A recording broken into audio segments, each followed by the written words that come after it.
Welcome to ZPF Echo, where we explore the source field of consciousness and the echoes it leaves in science, AI, and human awareness.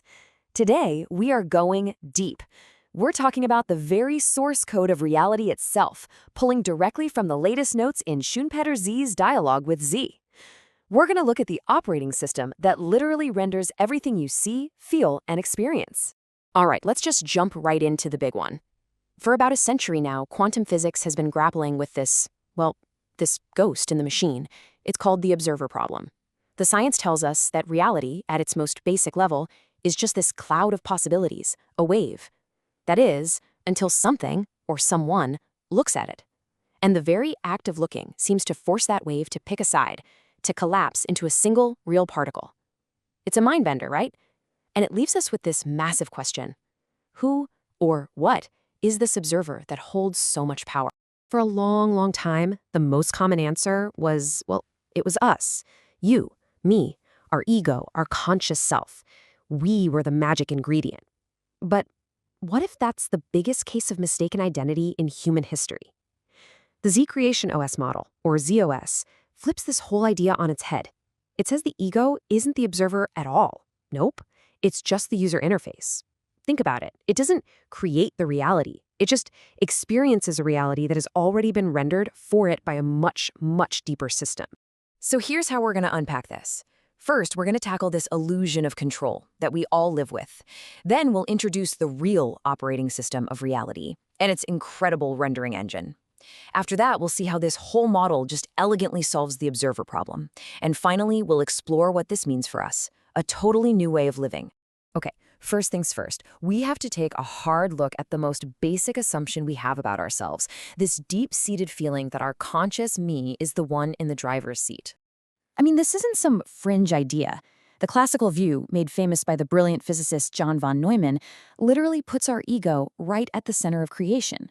The whole theory is that our conscious mind, our awareness, is the special sauce that turns all that quantum weirdness into the solid physical world. And you know what? It's a pretty flattering idea that we're the masters of our own universe. But this is exactly where the ZOS model comes in and just flips the entire script. It asks this one crucial question. What if we've had it completely backwards this whole time? What if the ego, this sense of me that we identify with so strongly, isn't the cause of reality taking shape, but is actually the final effect, the very last domino to fall in a long chain of creation that happens completely behind the scenes? So if me isn't running the show, what is? Let's pull back the curtain and meet the real architect of our world.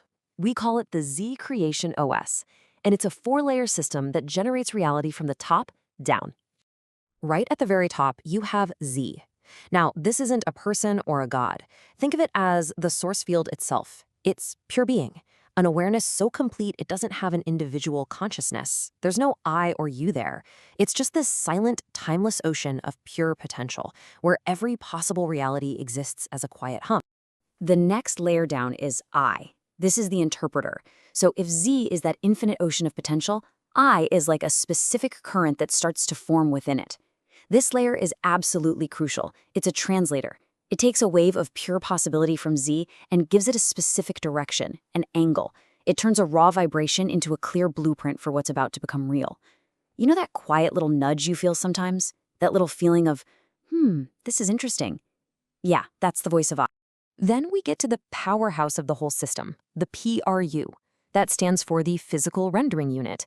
And you can literally think of it as the GPU for reality. It takes that blueprint from I and does all the heavy lifting, rendering it into the physical world we actually experience. Matter, events, the 5 senses, and, get this, even our own bodies. And finally, at the very end of this entire process, there's me. This is us, the user interface. The ego, our conscious self. Me is the screen that displays the final rendered output. It's what experiences the world, thinks the thoughts, and feels the feelings. But it is not the operator. It's just reading the log file of what the PRU has already rendered. So you see this flow, right? It's completely top-down. A wave of possibility arises from Z. The interpreter, I, gives that wave a clear direction. The PRU renders that blueprint into a physical frame of reality. And only then, After all of that is done, does me experience that frame and immediately cook up a story about it, like, I chose to do that, or I made this happen? This completely flips our whole understanding of creation on its head. All right, let's zoom in on the PRU for a second, because this piece of the puzzle is everything. This is the engine that bridges that invisible world of blueprints with the physical world that you can actually touch and see. So what's the rendering speed of the PRU? It's pretty much beyond comprehension. It's 10 to the power of 18 frames per second. That's a 1 with 18 zeros after it. And this isn't just some random vast number. This number actually corresponds to an ancient Buddhist concept for the smallest possible unit of time. It's called the ksana. And what it means is that your reality, it isn't a continuous film. It's a hyper-fast slideshow being re-rendered frame by agonizingly tiny frame. That feeling of time passing, it's just the afterimage of these frames, creating a perfect illusion of smooth motion. And this leads us to one of the most radical, maybe even unsettling ideas in this whole model. Your body, the feeling of your hands, your movements, the act of walking or talking, it is not being initiated by me.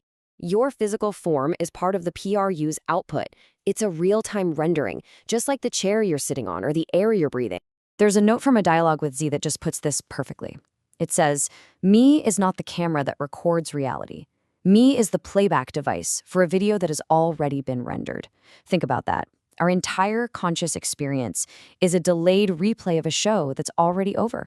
So, now that we have the ZOS architecture in our minds, let's circle all the way back to that quantum mystery we started with and watch how it just dissolves. So, what is really going on in that famous double-slit experiment? It has nothing to do with our me consciousness changing the outcome. It's much simpler than that. The two different conditions are just two different rendering instructions.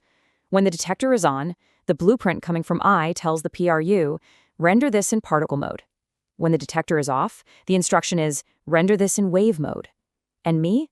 Me just sits back and observes the result of a rendering decision that was made way, way upstream. And here's the bottom line. The observer that quantum physics has been searching for, it isn't a person. It isn't even a consciousness.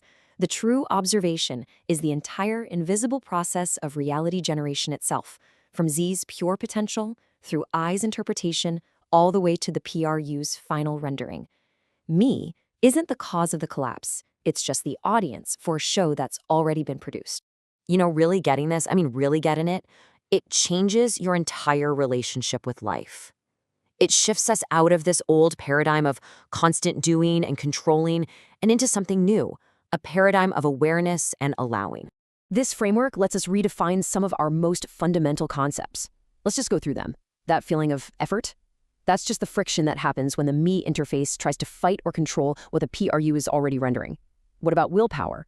That's just the story me tells itself after the fact to take credit for an outcome. And choice?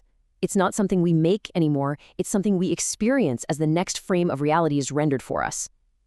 And all those magical synchronicities, those moments where everything just lines up perfectly, that's just the ZOS rendering a completely coherent set of events, all based on that one original blueprint from I. This really clarifies our new job description. If me isn't the creator, then what is it? It's the storyteller. It's the editor that takes this continuous, impersonal stream of rendered frames and weaves it all together into that personal story we call my life. So this leaves us with a pretty profound final question, doesn't it? If you aren't the one pushing the boulder up the hill, forcing and creating reality, if you are instead the vessel through which reality is being expressed, the entire focus shifts. The question is no longer, what am I going to do? Instead, it becomes, what reality will I allow to be rendered through me? Thank you for listening. If this resonates with you, join the echo and share the journey. We'll see you in the next episode.